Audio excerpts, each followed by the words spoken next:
Did you know that babies hiccup in the womb? Sometimes moms-to-be will feel these tiny rhythmic kicks as their baby hiccups. What causes these hiccups?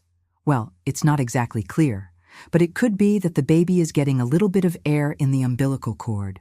Are they dangerous? Not at all. In fact, they're a sign that your baby is healthy and doing well.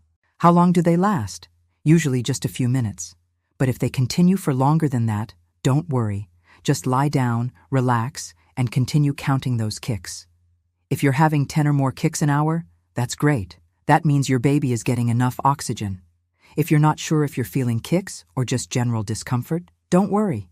You'll get the hang of it. And if you still can't tell, just ask your doctor.